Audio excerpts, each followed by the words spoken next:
Hey, friends, welcome back to Strength Happens. We're so glad you're here with us today. If you're new here, we're two moms who became friends through our daughters, Hallie and Morgan, who were both in the same Varying Exceptionalities preschool class. They've grown up with various disabilities, and we've spent years learning how to navigate care, advocacy, survival, and everything in between. If you're listening, chances are you know that kind of life too.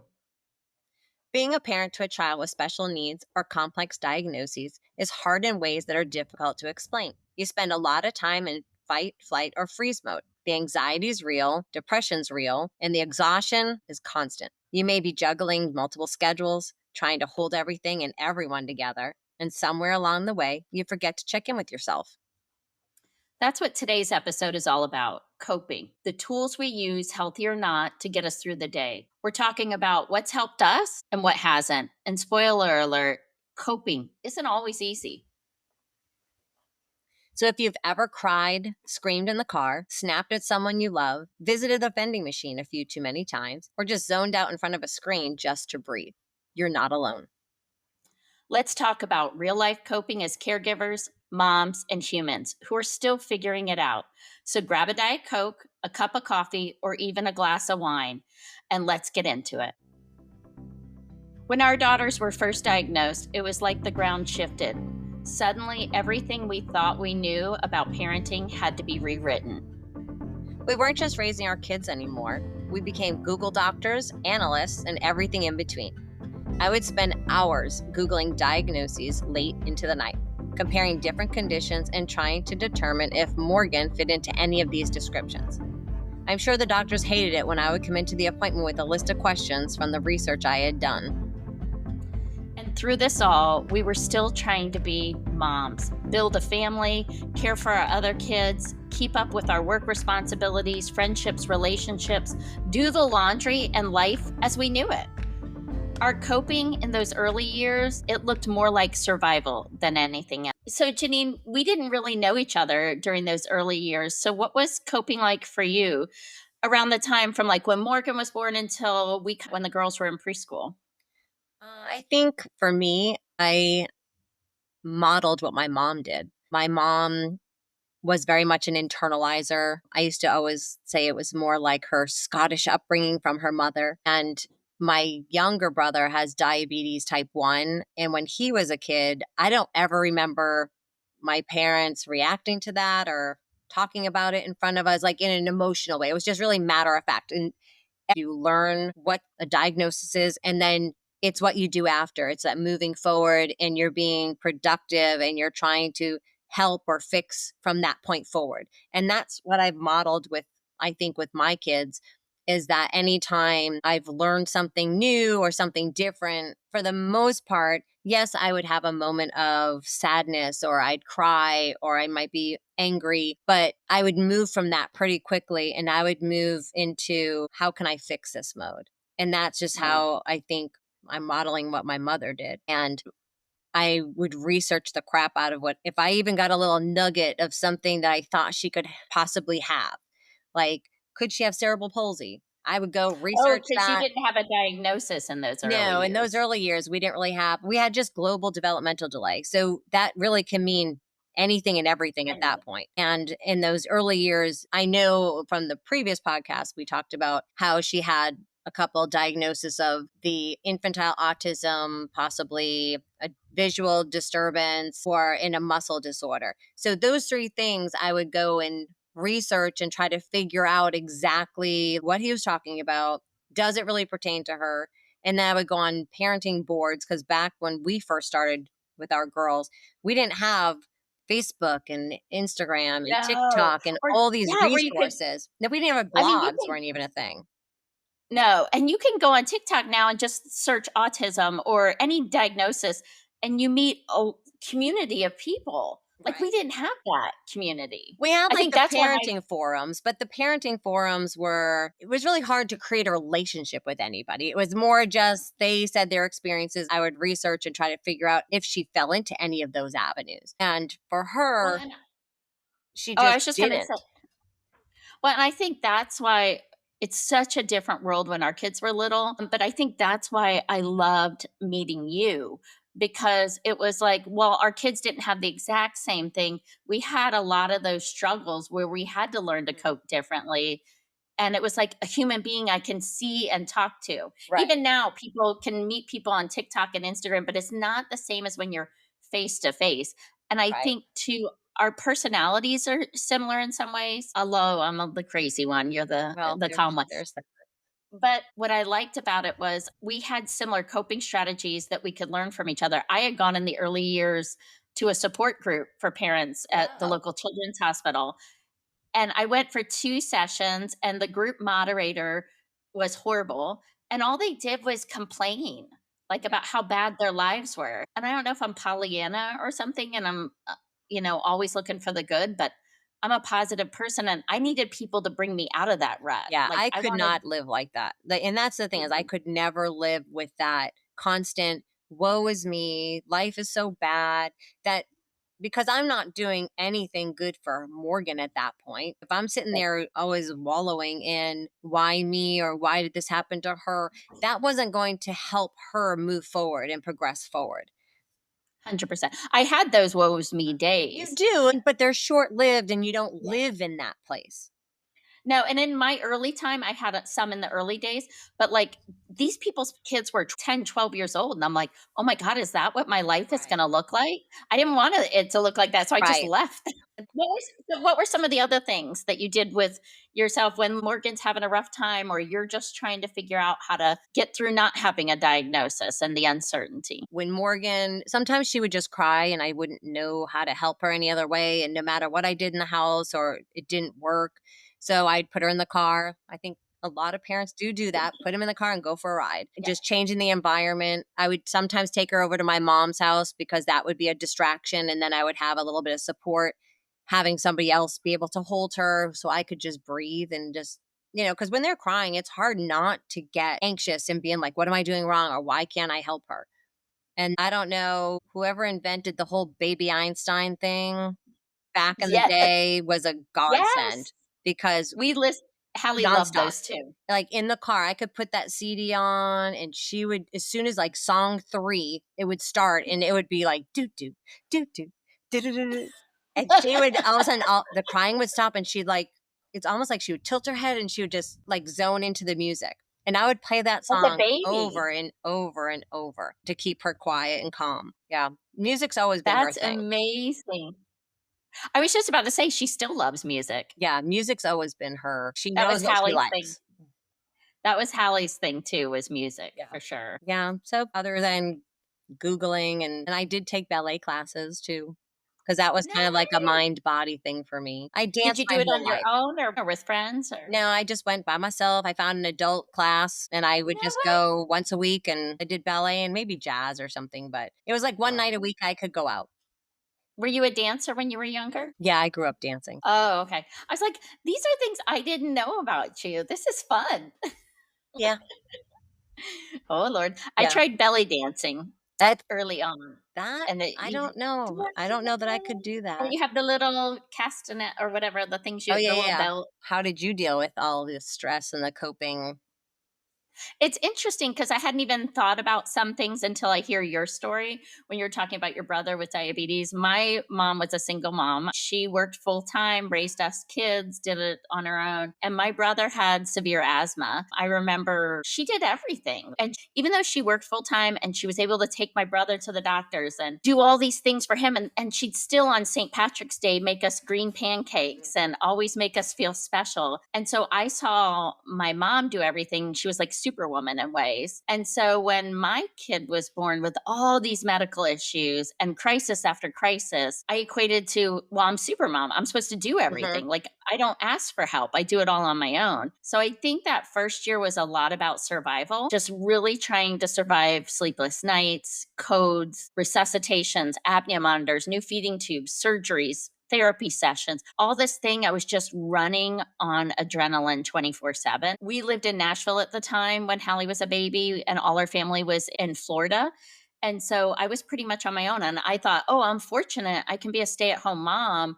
We have a salary where we can live off of. Granted, I couldn't have gone to work. We couldn't, no Yeah, nursery would have yeah. taken her. She was so sick. But in my mind, that's what I was thinking. I was like, I'm doing this all on my own. I'm staying home. I should be able to do everything. Right. And so I didn't want anyone to know how bad it was. So I would go take a hot shower and just cry and scream in the shower because I didn't want anyone to hear that. She was constantly in pain. We didn't know at the time it was the reflux, but I did the same thing. We'd drive her around in the car and she loved music. So we'd let her listen to music. And that would be kind of a reprieve for me to just be in the car. But then she would choke on it and then it became a hot mess. So nothing seemed to work. I did rely on, I loved to run in college. So Mhm. anytime John was home, I would go for a run. I didn't do races. I didn't start that until I roped you into it, which we'll talk about in a minute. But I did go for runs just to get out and be on my own. Hallie was in a hospital a lot those first 3 years. So a lot of time was spent in a hospital. A reward to myself, we had a pre packed bag because you never knew when you were going to end up in the hospital. Did you have emergency bags just in We case? always Or? did. Yeah. So we had a pre-packed bag, and in there was a roll of quarters because vending machines didn't take debit cards at the time. You had to have actual Yep. quarters. So I'd always go to the bank and have a couple rolls of quarters. Smart. Once, yeah, I didn't oh do yeah. that. So anytime she was in at Vanderbilt at the time, it was before they built their new children's hospital, they had a hallway and all the specialists were on the same hallway and it was labeled like A through F. And so if I was at the GI with her, he'd say, I think she needs surgery. He could go right next door, grab the surgeon and talk to Oh, him and wow. walk back over. It was That's amazing how awesome. much oh, it was really cool. And they had a vending machine on their hall. So I get myself a Diet Coke. Diet Coke has always been coping for me, but McDonald's Diet Coke it has to be fountain drink, Yep. McDonald's Diet Coke. But I would suffer through a vending machine Diet Coke. And if she'd be admitted, I'd get myself a pack of M&Ms or a treat for myself because I felt like I earned it. I don't know. Yep. And I think that's where my unhealthy relationship with food, coping's not always positive, but sugar lowered my stress and it helped calm me having chocolate. I know that seems silly. No, it doesn't. Chocolate's no, it is. Chocolate for some reason, it's that you just feel like you take that bite and you're like it's just a breath. Yeah. And it just felt like, oh, I'm not alone. It was just like a little treat to myself. And so I'd get her asleep before the nurse would interrupt. I'd have my Diet Coke, my little pack of M&Ms. I'd buy a People magazine or something where I could just look at pictures and mindless reading. But I think having those little treats for myself was relaxing and a way to take care of myself. I remember John would come up to Vanderbilt and he would sit with her for a couple hours after work. And I would go run around Vanderbilt's campus. Or if he didn't get to come by and he was working late, I'd befriend the nurses and I would tell them I was so nervous to leave her. So I said, is there any way if your shift has a slow spot, could you come in and sit with her? I'll just run up and down the stairs. And so 11 o'clock at night, they come in and go, okay, it's slow. And I go to the stairwell and I'd run up and down for 15 minutes. Yeah. So I did running and little treats to myself, but I wasn't really in a good place. It got really tough. Sounds lonely. It was. I knew people were there and I knew people were praying for her, but it was just me and Hallie a lot of the time. John did everything he could, but he had to work. At one point, my dad called me, and my parents are both psychologists, let me preface. And it said, Jill, it's okay to ask for help, and it's okay if you need medication for that help. Mhm. And I was like, no, I'm a mom. I'm supposed to do all this. Mom did it. And he goes, your mom was an amazing mom, and she is an amazing mom. And she took good care of all of you. But this is beyond anything your mom had to handle. And it's okay to not do it all on your own. And so my mom and dad both got on the call together and said, hey, you need to be taking care of yourself and we want you to go on medication. And I did at that point. And I've tried to go off of it over the years here and there, but it's my body is highly anxious. I was having panic attacks. I was having agoraphobia. And once I went on the medicine, I had a much easier time. I also had a great support system. My mom flew up. She's like, Right. I'm here for 3 days. We have Hallie on all the machines. She goes, we're taking Hallie out to lunch at Ruby Tuesdays. And here's this kid on all these machines and with a feeding tube. And I was like, I can't do it. I can't do it. And she goes, yes, you can. And we get into Ruby Tuesdays. And I go, you'll appreciate this as a tube mom. I vented her tube and I forgot to close the medication port. Oh God. Mhm. And the whole can of pink formula goes flying out the side. It's at lunch hour. Everybody at the restaurant staring at us. Yeah. And I'm mortified. And my mom goes, it's okay. And she looks at the crowd. It's our first time out with the feeding tube. She plugs up the medication tube. I'm crying. The baby's crying. My mom's like, "Nope, you're gonna finish it," and she made me finish it. Yeah. And after she left, I would go walk the mall or do Yeah. whatever I could. I think that first year, my mom was a really good resource because she saw I needed healthy ways to cope, and Mhm. I didn't know how to do that. We moved back to Florida when Hallie was a year, and I would go up and down on the dark spots because I think you're right. I hadn't realized that till you just said that. I was lonely. Yeah. Um, and I didn't feel like anyone understood. And my mom comes over to my house one day and she brings me a children's book. And I was like, Mm. "What the heck is this?" And she's like, "All the kids are reading it at school. You need to read it." And I was like, "I'm not reading a children's book." And I was being like a smart aleck. I was like, "I'm trying to raise a kid with medical issues, and you're telling me I should read a children's book." And she went home that day. She was just there trying anything she Yep. could, give me any healthy coping. And that weekend, John's like, "Just your mom said, just try the book." So I picked it up and I got lost in the wonderful wizarding world of Harry Potter. It was the Mm. first Harry Potter book, and I got engrossed for hours in this magical fairy tale world, and it was an escape. Yeah. It was amazing. And for the first time in my life, oh, I didn't think about feeding tubes. I didn't think about someone coding. I just totally thought about this little magical world. And I thought I was so silly. Little did I know how big Harry Potter would become. But that became something my mom and I did when the movie came out, just a mother daughter day. Every time a book came out, I'd go buy the book on the Friday, and John would give me the weekend to read the book. And I didn't care if they ate Cheetos and popcorn all weekend, but mom didn't get disturbed that whole weekend. I started learning to give myself healthy treats or healthy indulgences because we take care of them every day, 24/7. I think you mentioned flight, fight, or freeze. It's crisis mode. Our brains don't get to rest. And so I started realizing through this, my mom telling me to read a book, but in that I learned there are areas of our lives that we need to make pockets of time for ourselves. Right. Whether it's a whole weekend to read a new Harry Potter book, or I every time we went to the therapy center at All Children's, I would go through the McDonald's drive-through and get myself a Mhm. Diet Coke. And that was huge for me. Yeah. It So those are explains kind of why some of the you are such a Harry Potter family for sure.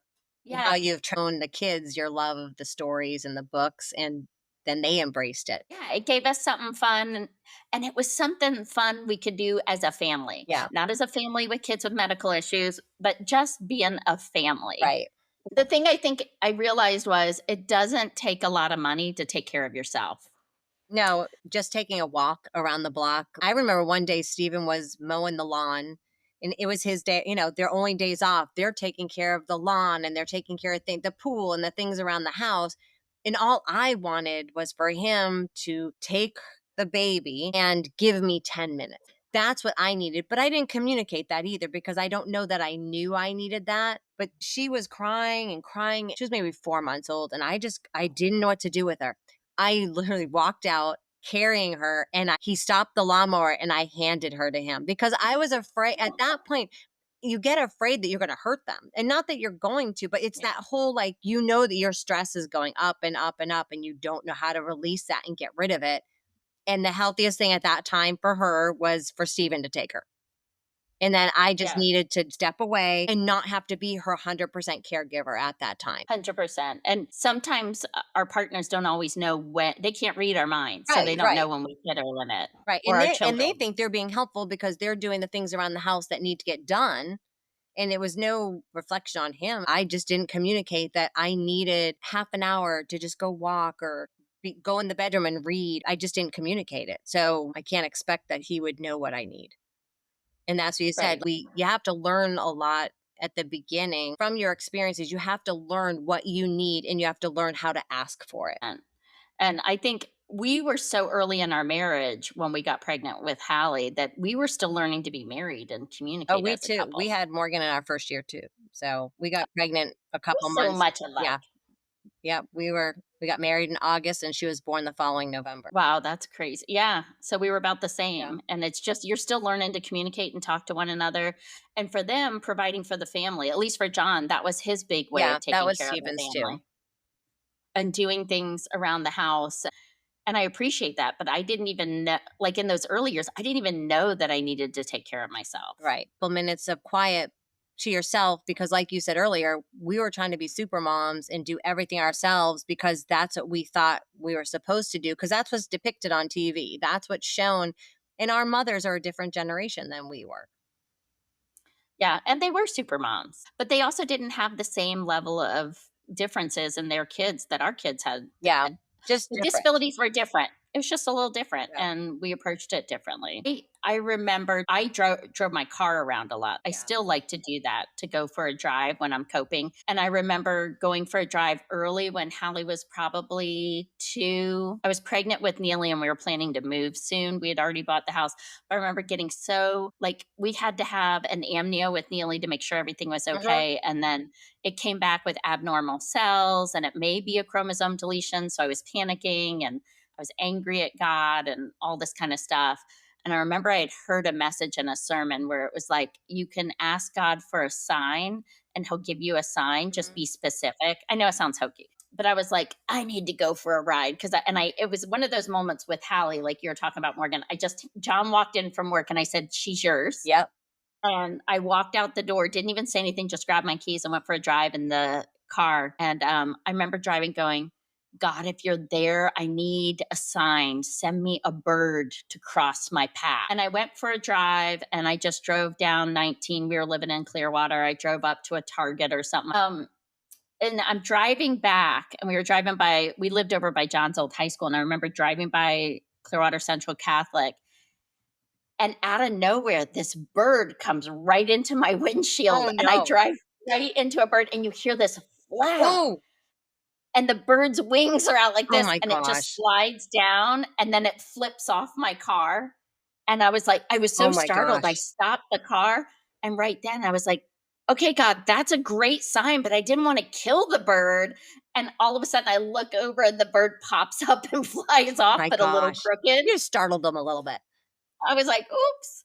But ever since then, I still love going for drives for McDonald's Diet Coke. Now I don't ask for a sign anymore. I I was don't gonna need to say see you're the a big bird. sign person. Like like you have asked I don't you ask for ask for birds anymore signs. because I don't want it to come into my path. So, like Yeah. that. But it's a little too obvious.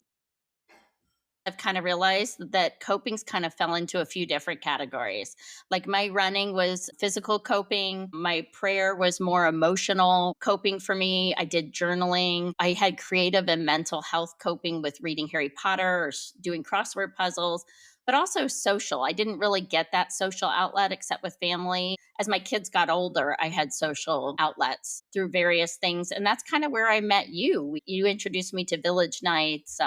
We had Bloomingdale pizza lunches with our kids in the neighborhood. You certainly introduced me to Starbucks runs. Well, But well, what were some of those healthy coping for you as you got into that group? Because it well, didn't and to always. preface what the village is, I had joined a mom's club shortly after Morgan was born. I had two friends, Nicole and Mary Beth, that really pushed me out of my comfort zone and really encouraged me to join the moms club because they were saying I'm joining it for me, for my health, not for the baby.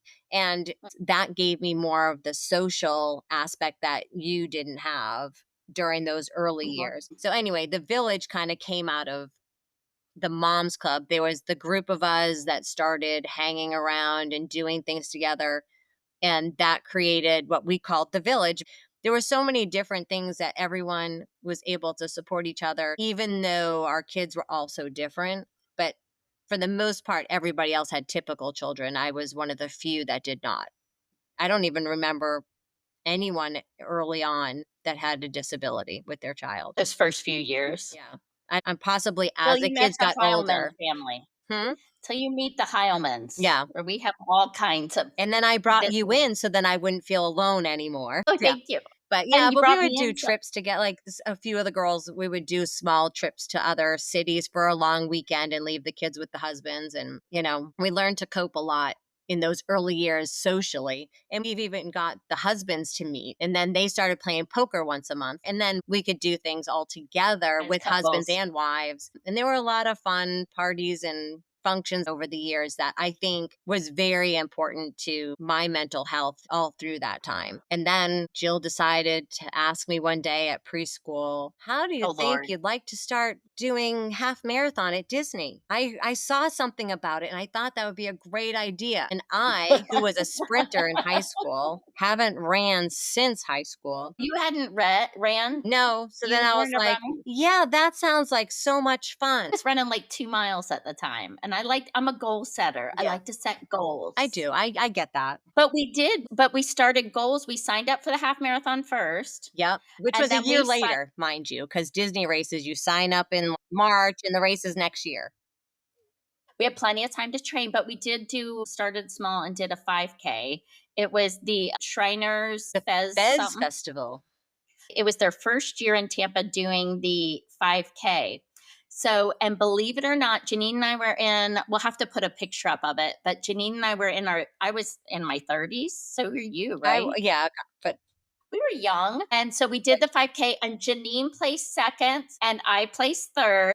we were so proud. And then we found out there were only 6 women in the race Yeah. and 2 had dropped out. Yeah. So, but you know what? We started off successful on a And hey, positive. now we're in our fees and you're still a badass runner and you are placing in your age bracket for women at Gasparilla and some races. So I'm so Well, proud of you. But I think I love the races, but I think the most fun has been when we are training for it and we could talk while we were well, we would running spend those like we Sundays. would run our long runs were always Sunday morning. I just remember we would talk and talk and talk the entire time. Well, and it was very therapeutic. Like we It could talk about was. how difficult some of the things were with our kids that nobody else really could understand. Yeah. And sometimes it was just fun stuff. Sometimes it was just normal, B fell and broke their arm or whatever it might be, just normal kid stuff too. Or sometimes it was heavier stuff. But it was just so nice to have that time for us and And to have that time for our friendship. Because I didn't have the same social connections. We were very isolating. With the Heilman kids all have immune deficiencies. And so we didn't have the same groups until I moved to Valrico and Cheryl invited me across the street. Neely was a week old. yeah. And John goes, "Don't go far." I'm like, "I'm going across the street." And I think I met you at that, but I didn't know eventually we'd meet you at the preschool a few months later. So the running for me, though, was so social. And then it let us plan for trips. And again, I'm goal oriented, Yeah. but it gave me something to look forward to. I Right. always look forward to the Sunday runs. I always look forward to the next race. Yeah. And it's become an addiction for you who's still doing all those I Disney still do the runs. Now I have arthritis in both feet. And so I don't know if I'm going to continue running, but I do love hiking because it's a little slower pace. And of course, I got to set goals. yeah. So I actually went to New Hampshire over my spring break. So and hiked my first 4,000 footer. That's I was huge. hoping to get a few more in this year, but I got to have surgery in a few weeks. So maybe derailed for a few months, but A hopefully little I can bit. get back out there. Cuz it's for me like my spirituality is very important and I don't really go to church as much anymore. I did when I was younger in my marriage and things like that, but when you have kids who are immune compromised, people go to church, the grocery store and the pharmacy when they're sick Yeah. and we avoid that. Yeah. So I found other ways to feel my spirit feel renewed and being in nature is so therapeutic to me. I've always enjoyed being out in nature. I've always felt more connected there. 100%. And I'm now like in nature. I realize I should have been living up here forever because I love the seasons. I feel more connected and grounded as a human being when I can be outside like that. And I try to drag my family out. They're not, Neely's my only one who, and John will do a little bit, but I'm usually on my own. And I don't mind that. Like, I love the social Yeah. aspect. You introduced me to the social. I love Hallie did Girl Scouts. I made some of the dearest friends. Tracy Corn, you know her. She's such a Yeah. sweetie with Girl Scouts and my neighborhood and Ariane and my soccer friends and soccer moms, Marsha and all Yeah. those people. And and then the village community and all these people that are so important. And I miss that here in Connecticut. I haven't found my village Mhm. quite yet, but I'm finding peace and solitude, I think, as I get older, that Yeah. we need different things. And I do want social, Yeah. which is probably why I call you too much, but I love being able to find other ways to cope too in Yeah. different areas of my life. So, but I do want to go back to one thing you said because you blame me for your running addiction and Disney addiction. We did not mention that when we go for those long runs, Janine Mhm, would say, we have to go to Starbucks mhm. and we have to get Starbucks. And Janine was the first one to teach me how to order a Starbucks, a peppermint mocha. It was like Christmas time. Do you remember this? I do. That was a really good introduction. Everyone needs a Yes. good Well, peppermint mocha in their life. it's amazing at how much of a treat it is to yourself. I equated the coffee to relaxation. And I've still to this day that if I'm feeling a little stressed or anxious or I'm not in the greatest mood or something, I'll go and get myself a coffee. And I feel like just taking that first sip and it's It's a way to take care of yeah. yourself. To me it's coping because I feel like it just kind of takes that edge. I remember, and I it blows my mind you weren't always a coffee drinker because most of the majority of the time I've known you, you've always been a coffee drinker. I never drank coffee until I had Hallie, and she was in the NICU and in hospitals. They'd always have like a wellness room for the Yeah. parents. I don't know, there were like coffee fairies or Yeah. something because there was always a fresh pot of coffee, but there was never creamer, so you had to learn to drink it like Yeah. nasty black. And so it didn't matter. It was survival mode. So when you introduced me to Starbucks, it was like the coffee Your gods taste came. buds came alive. It went from coffee fairies to coffee gods. And I was like, oh my gosh, this is such an indulgence. And I think because I associated it with after a run, we're taking Right. care of myself. And And it was just a way to take care, like you're saying, to take care of yourself. So one of the things I wanted to mention in social is we'd find ways to incorporate things for ourselves to take care of ourselves while we were also taking care of our kids. So I was thinking of Halloween, and during our neighborhood Halloween, so one of my good friends, Ariane at the time, her kids would come over when our kids were all little, and Marcia and her kids, and we'd all have pizza, and the kids thought we were throwing them a party, but we were pouring a glass of wine for us and we were right. taking care of ourselves. And then we'd have a little wagon and we'd put a little cooler in there with some little kids' beverages and mommy beverages. And we'd walk the neighborhood and the kids would go trick or treating and we would socialize and have a good time. But the kids felt like, oh, they're taking care of us. And it was like Right. a way to find a way to take care of ourselves while still doing normal kids Yeah. things. And to most people, that's like, oh, that's what you do when you have kids. But to me, it was such an outlet because I didn't get real kid stuff all the time. Yeah. We always had like That kept Christ, it like you were still experiencing normal kids. what normal moms Yeah. do, and we could go trick or treating. And they gave me, like, having friends would give me that sense of normalcy Yeah. in a not so normal way that I could Yeah. kind of forget about that. So those are some of my best memories when my kids were little was just doing the normal stuff. But then in addition to social, one of the things I think of self-care is what are the things you did just for yourself, like without friends, or was there anything you did that really resonated with you that you could just do on your own? I probably like crafting things. Oh. I like to sew and I scrapbooked a lot back in the day. Some of that was social, but a lot of it was alone because you're doing projects, but what would keep me doing them is I would meet up once a month with friends at someone's house and we would scrapbook. And then I would do it on my own too. So it was kind of a balance of social and personal, but I always feel like a sense of accomplishment when I finish something. So I think that kind of helped make that feel like like a positive coping mechanism. I like to journal. Love that. And you are a phenomenal crafter. You, Janine, loves scrapbooking for sure. And Not we would get anymore. together sometimes and scrapbook, but hers just put mine to shame. And when we do races, she'd create a little book from that race weekend. I still have my little one where we stayed with the Gators Yep.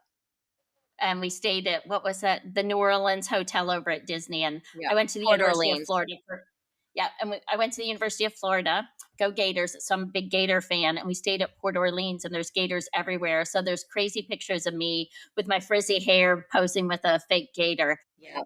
and so she made a little scrapbook for me, and I got to benefit from your Yeah. self care. I like doing stuff like that. But that was a way for me to step away from everything else. I could just kind of create something and I was happy with that. I feel like each one of those things is a little piece of me. Mm. So, I don't know. I just like doing it. See, I think we are like, there's some things we're so much alike. I love to create things and be crafty too. That was another thing that my mom got me hooked on in that early year. She just threw every coping Yep. strategy out, And see, hoping oh, something something will would stick. stick.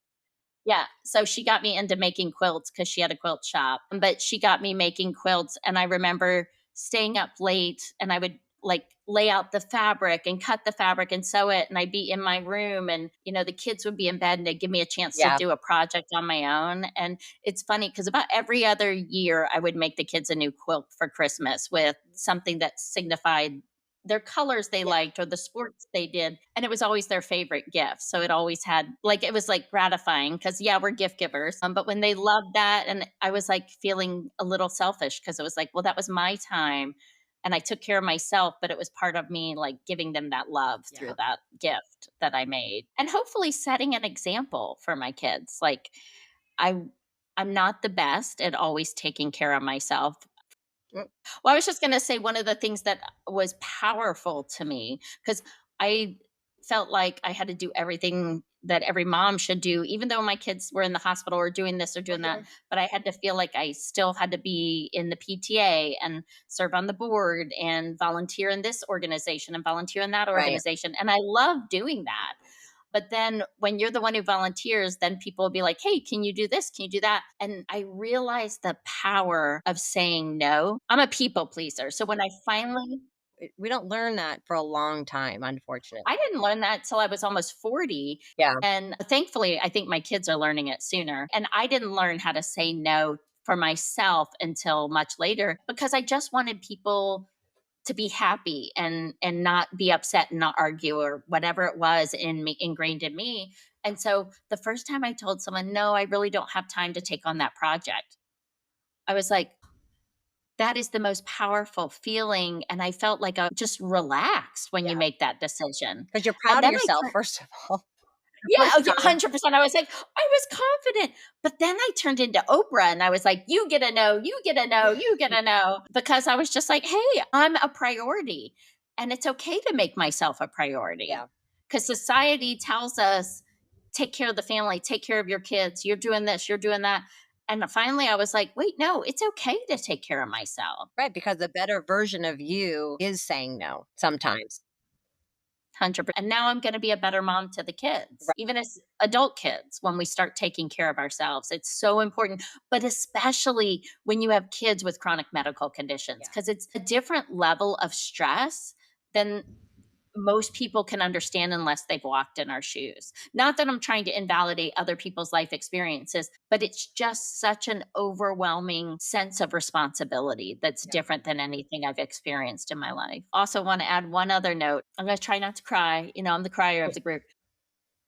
I'm trying. But this podcast has been life saving for me at this stage of my life. It's kept like its foundation has been from our phone calls driving to and from work. You keep me company. I don't have the same friend group up here like I did in Florida. And we made that move for our family and it's the right move. And I'm so glad we did. But your friendship has meant the world to me during this time, these past couple years. And friendship is the core of this Yeah. podcast. And I didn't realize how important it was to be creative and do something fun. I bought a Canva account just for this podcast so I could make little podcast things for social media, and to sit and chat with you and to record these episodes for people who may need it because I love that we could help somebody else from our difficult journey. Knowing it could help somebody else is so rewarding, but also just having your friendship has been so rewarding to me and I appreciate it. I know that when you moved, it was, we didn't spend every day together or see each other every single day. But as soon as you left, it left a hole. Like you weren't there anymore. I couldn't just drive over if I needed to. I didn't have anyone to go to Home Goods with. I know. So that's another coping mechanism that we definitely picked up was Shopping. the That's shopping. Yeah. especially Home Goods for our. Yeah. But Target in the early days, shopping the sales after holidays, Oh, buying 100%. things that I really didn't need to buy, but I did because it made me feel better. Well, I'm glad that we have this to cope and to take care of ourselves, Yeah. you know? Well, and I think too, it's important that we know that there's limitations sometimes on what you can handle as a person, that you Mhm. don't need to hold it all together and that you don't need to do everything. it's okay to ask for help. And it's identifying, knowing when you're ready to ask for help is also important, because instead of letting everything spiral out of control or things get worse, if you can learn early to ask for help and knowing what those signs are for asking for help is important. Huge. It's Yeah. huge. So, And I have to say there's 2 sides to coping. You're one of my best sides to coping. But there's sometimes in my life too where I haven't always used healthy coping. We touched on it a little earlier with food being one of my mm, cruxes with coping. But the other thing for me too was alcohol. As much as I joke about having a glass of wine, and I love a glass of wine, right. I remember the doctor told us she was entering hospice and she had asked us to go into hospice. I went for a walk in the neighborhood with my mom, and we were around the back of the neighborhood where I didn't know anyone who lived in that area of the neighborhood. And I fell on the ground just sobbing Oh, and no. sobbing and sobbing. And my mom had to call John to come pick me up because I couldn't even walk back, and I just went and sat in my room. But after she passed, I really, really relied on I used alcohol as a way to numb. Hmm. I think you said that when I mentioned the food too. It's a numbing, and it's a tough one. I Yeah. was drinking a lot of wine for a long time. Even with parents who are therapists and having all the right tools, being raised, knowing what's right and what's wrong, it still can be something when you're in a dark spot, you never know. And it was a part of my life for about a year. And I was fortunate enough to have a supportive family who helped me deal with that. I got into grief counseling and got a great therapist and really helped me get on the other side. But coping can look different for everybody, Hmm. positive and negative. And I think having this conversation is so important just to say we're here. Like, we have been on both sides of the coin, and it's important more than anything that I just hope people remember to put yourself as a priority as much as possible and that you matter. That's so true. I do. I think these aren't easy topics. I don't want to say perfect, but like I think when you're choosing, say, what people would consider negative coping, you don't want to talk about it or tell people because you're embarrassed and you think that Yeah. you're not being a good mom. But that's so important to us, is to We're proud of be a being good good moms. mom and take care of Yeah. what we need to do. So I do feel sometimes we're not perfect, and it's okay. And it's okay to admit that. It doesn't mean that we're not a good mom. And for me, I think that goes back to what I was saying in the beginning of feeling like you have to be super mom because that's my role that I take the most pride in is Right. being a mom. And we're not perfect and we're going to make mistakes and not always pick the right path and may set a bad example here and there. But Yeah. we're human. And showing up, even imperfectly, is still enough. And honestly, that's taken us a long time to learn. Yeah, we're not in those early survival years anymore. We've got more experience now, more tools, and a little more perspective. Today, I've learned to take care of myself by going for a long hike in the mountains, reading a good book, or even going for a quick drive through to McDonald's for a crispy Diet Coke. We've learned to laugh more, ask for help, and find strength in the everyday moments. Today, I enjoy going to Pilates, running, or going out for a coffee. I spend a lot of time reading, but most importantly, we have found one of the most important coping tools is our friendship. So before we go, we want to leave you with this. No matter how you are coping right now, we get it. We've probably been there too. Coping's going to look different for everyone. Just remember to give yourself a little grace. You don't have to do it perfectly. You just have to keep showing up with love and maybe a little extra caffeine. Thanks so much for hanging with us today. And if this episode reminded you that you're not alone in the messiness of coping, we're so glad. That's why Strength Happens exists. Not to fix everything, but just to remind you we're walking through it too. And coping isn't a one size fits all thing. It's something we learn, unlearn, and grow through, especially in caregiving and motherhood. So whether you're healing, you're hiding, or holding on right now, you're doing better than you think. For the next episode, we're diving into something that's coming up fast for so many of us: back to school.